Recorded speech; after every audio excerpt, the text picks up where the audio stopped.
And 12th Fret Media is back in San Antonio, Texas with the one and only, the incredible, the edible Johnnie Guilbert. Hello. Always have to give you some kind of obnoxious name. No, it's cool. I appreciate it. It's become tradition. Hell yeah. But we're back here at VibesUnderground where he's going to be playing tonight, as well as Postcards From the Moon, GoldSteps, and Say We Can Fly. Yeah, cool lineup. I'm stoked about it. A lot of friends. So. How's the tour been so far? It's been the best tour I've ever done. Like, I'm not really doing any tracks or anything, but I'm playing with a wireless guitar now, in-ears, which have helped me a lot, wireless mic, and just like a little vocal pedal that's like kind of added some effects on my vocals a little bit to make me sound even better.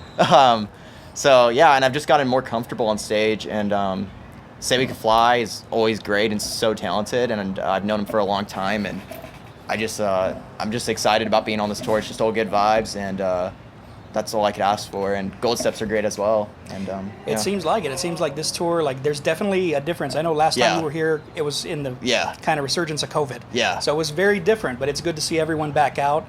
Yeah, that was a one-off show, the last one, for sure. Yeah, that was Star Party, if I remember. Yeah, Star Party with Postcards. That was cool, though. I mean, that kind of made me like happy to play music live again, because before that I did the tour with, it was the 2019 tour with like Social Repose and stuff, and it was just honestly just no hate to anyone, but it was just not a good vibe. I was going through the breakup and stuff, and I was just like, I don't know, YouTube was in a weird spot and everything, and I just kind of like isolated myself, and I was just doing it, and I was drinking a lot during that tour, and yeah, so now like I don't know, I've just been in a different headspace, and I've been like motivated. I've made a lot of friends, and they all show up, and they're just very lovely, and I'm just letting everything be like really cool. And I haven't been drinking at all, which is cool. Not that there's any problem with it really, but you know, I just want to see if I can, and like no smoking weed or anything. So it's been really cool. And I'll be honest, me either, which is something I thought was cool to find out in one of your recent posts. I was like, dude, I've been sober too, which was really good timing, because I was ready to break sobriety that night. Yeah, really hard. It like. It's fine to do it in moderation and stuff, and there's moments I've been tempted to, but I'm just like, I want to see if I can do the whole tour without anything, and no cigarettes, nothing, and I don't know, like, I mean, cigarettes and vaping doesn't really bother me, like, with my anxiety, but smoking weed and drinking alcohol really bring it out for me, and maybe it's because of the medication I take on top of that with, like, antidepressants, but it's been cool, and I've been, like, happy to be sober and playing shows that are, like, not me fucked up, just, like, kind of rambling about being depressed and stuff, and just trying to have fun and, I don't know, hear people else, like, connection with me. It also seems like when you're getting into the Texas part of your tour, it always seems to happen, because I know it's happened to me every time. We end up getting sick or the flu or something. Oh, yeah, for sure, Because I remember Paper Tiger, we both had it. You had it recently. I had it recently. It was bad. It was honestly, like, it was pretty recently, like, right when the tour started or whatever, I had, like, the worst sickness. Like, I fucking felt so bad, but I took everything I could, and it was, like, when I saw, like, my friend Kyle and stuff, David Hall and stuff, and I think I got him sick as well. I mean, that's what friends are for. But I got through it, and I played the shows, and honestly, you know, like, I don't know, like, besides there was one part where I was playing live, and my nose would run, and I would have to, like, stop the song and be like, I gotta wipe my nose, guys. Or, like, somebody handed me tissues, and I'm like, hey, at least I'm still trying, you know, I'm still up there, and, like... And it is a good feeling, because I've been in that situation, to know that I was sick, but I still did it. Yeah, I just hate, like, my boogers flying around everywhere. I'm like, fuck, no, don't get on somebody, but... You know, like, I don't know. People get sick, man. The fans will be like, I'm keeping it. Yeah, I know, exactly. That's what I was saying. I'm like, actually, when they gave me a tissue, I was like, does anybody want it afterwards? So I just played it off. But it's been cool, and I'm just like, I don't know. Now that I'm on tour and stuff, I just realize everyone's a person, and when I'm on stage, I'm not like trying to act like nervous or anything, because like everyone's just chilling. Yeah, it's not that big of a deal, and if someone like actually is an asshole to you, that's on them, and that's very true. No one else is really. I haven't had anyone be an asshole. Everyone's been super lovely and complimented it. Like, it's just been great. So. And that's good, because I mean, I've only been doing this YouTube section of what I do for about just over a year. I've already encountered that, and really what it came down to is me sitting there going, well, look at everything I'm doing and they're not doing. So why is it gonna bother me? Yeah, exactly. You just gotta fucking go for it and do your thing, and I don't know, just keep on pushing forward. So that's all I've been doing. And speaking of your new gear, I've noticed you've got that electric now, that Schecter. Oh yeah, that was kind of a bad buy though, because like it looks sick, but I didn't know enough about electric guitars, so now I have like a fucking Schecter, which is like more of like a metal guitar, and I don't really. I mean, I do screams and stuff, and I want to get more into it, but I more so just wanted a regular electric that I could play like more classy stuff on, like more vintagey sounding. So I'd go with a PRS or a Fender Telecaster. Yeah, definitely. So, but I'm kind of happy to have I'll it tell though. you right now. Actually, I want to say my friend mind. I want to say he's been looking for that exact Schecter way. Oh shit. So if that's the same kind, you might have a buyer. Damn. Yeah, I don't know. Like it's like whatever though, because like I'm just like cool with keeping my instruments now and just collecting them up, and like they will have their time. 23 and a half instruments. Yeah, dude, and it's not a bad thing. Like I want more ukuleles, I want a mandolin, I want keyboard. I want to really get into keyboard playing. Nice. Invest in a Moog. They're great. And I want to, just have more acoustics so I can have some of them in different tunings as well, because I've been listening to a lot of Elliott Smith, and like he plays in like, I think it's like half a step down or drop, one full step down, and it just like, it's just cool. It gives you a different vibe, because like playing in standard most of my career, it's been kind of limiting, and like when you write so many songs at that point, you're just like, all right, I'm just writing the same type of sounding stuff. So and you can only do so much with a capo. Yeah, and capos, when you first find out about them, fucking awesome though. Life changing. So but yeah, I mean, I'm just down to like kind of get it into everything, and I want to just do everything. Everyone always asks me like, are you gonna do metal music, are you gonna do all that? And it's like, I totally want to, and I'm gonna keep on pushing for it. But and that's something I think we've touched on in our past interviews is common misconception. Everyone, I know they do for you, for me as well, assume that we're metal guys. And I like metal, but it's really not my forte. No, like I just look like Nathan Explosion. I mean, I like a good like metal song with like really nice clean vocals that break into like something. And I've been doing a lot of screams lately, and like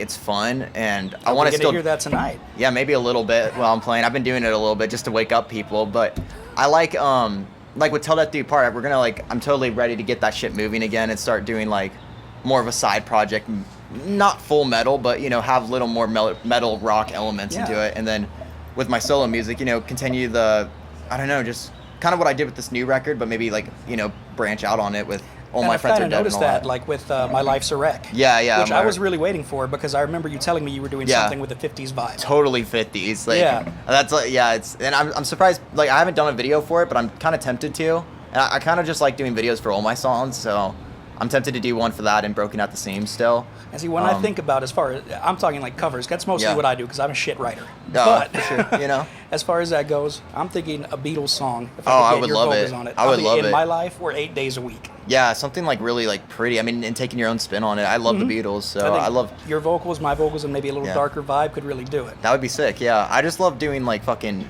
I want to do like a whole cover EP. Is ideally something I've been talking about. Exactly what I've been trying to do. I've got a list already. I've been like picking like some of my favorite songs, like Your Song by Elton John, and love it. Maybe what was it called? Motley Crue, Home Sweet Home. I want to do. Yeah, that's a hard one right there. Yeah, but like just taking more of like a slow piano like approach. Oh no, I mean the vocal was like. Oh this. yeah. That's a tall order. Well, even Vince Neil can't hit them anymore, so it's cool. It's cool, And speaking of that, I'll probably sound better now than him. I know that our musical taste goes all the way from 50s Elton John, Beatles. We've talked about all that before. Yeah. I want to say one of your videos, sometime in the past year, because I don't remember when. Yeah. You had mentioned you really don't know much about Prince. Oh no, I mean I've checked out a few things, but no, I've never got into Prince really. Like I don't know. I've never really connected with his art that much, and that's not anything personal. No, it's not bad. I just haven't really dove into it, and what I have dove into, it's just not really something that's grabbed me. No, if anything, I'd say for that, because it took me forever too. I was always like, F that guy. I don't care about that.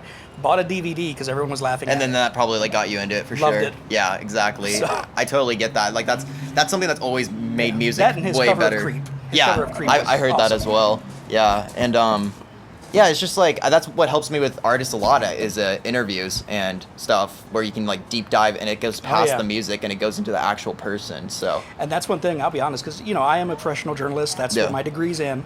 But even our first interview, I try and read people, and that's why at that time, like you said, you were going through the breakup. Yeah. Made it a point not to ask about any of that. Oh, really? Like, do I really want to go into that? I wouldn't have mind. Like, I don't know. Like, I mean, maybe my headspace would have been different back then, but I think it's like, I don't know. With my type of stuff, like, maybe it bites me in the ass sometimes because people will feel a little too connected to me. I've had that a lot. Happens, yeah. But I know that it really, like, helps people because I'm that person that was watching those artists that I kind of want to inspire to be like, because those YouTubers are artists that made music.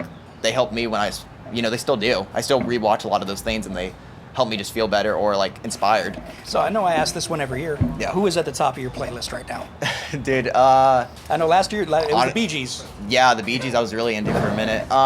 Elliott Smith probably, yeah. Nice. Like he just like calms me down, but there's so many artists that I've been listening to.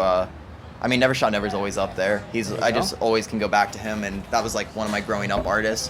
But yeah, I mean, I guess like, I don't know, singer-songwriter stuff. I just got this like Daniel Johnson tattoo. Love Daniel Johnson. Yeah, Story of an Artist. Yeah, like that's a great artist that inspired me past his music. Yeah. It was about him as a human and how he lived and shit. And like watching those movies or interviews, he was so strange and like not in a mean way. He was in a good way. Yeah, because like it's like I don't know, like he was just unique. No one's like him, and who would have expected him to even get the fan base that he did?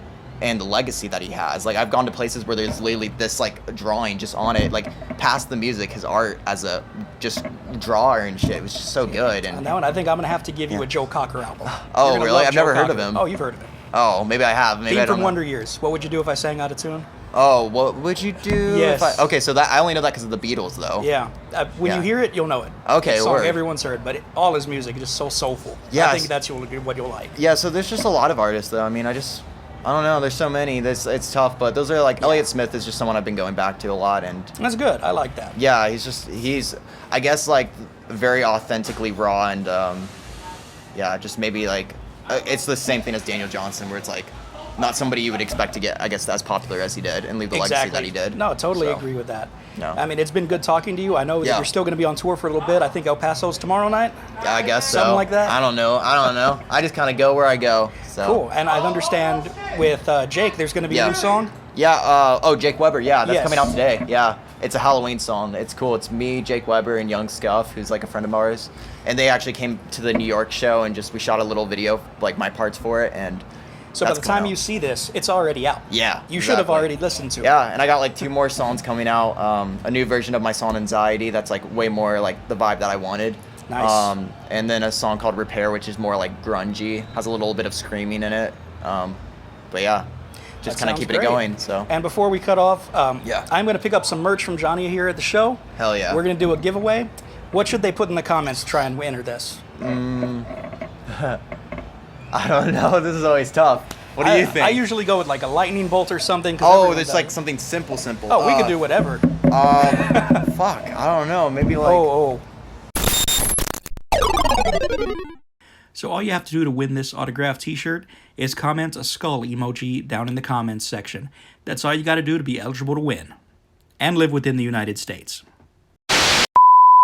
Could I get you to autograph the shirt to give away? Yeah, of course, yeah. So you have a chance to win an autographed shirt from Johnnie Guilbert. Hell yeah. I think that's a great one to comment. Well, thank you so much. And thank you for the Toxic Avenger comic. Of course. Very grateful for that. If you have something to give. Yeah. That's my motto. You always give me good shit. I have that Texas Chainsaw Massacre thing in my room as well. Yeah. The truth is, I've just got so much shit. And like, who would appreciate it? It's up my alley. It's up my alley. You know me, so yeah. Right on. Well, you guys take care. We'll see you next time. Bye. Okay, guys, it's time to announce the winners of the Warning Guitar Picks giveaway and the Hellstorm keychains. This is from their merch table. At the Corpus Christi performance they played at Salina Auditorium, Hellstorm and the Warning both did awesome jobs.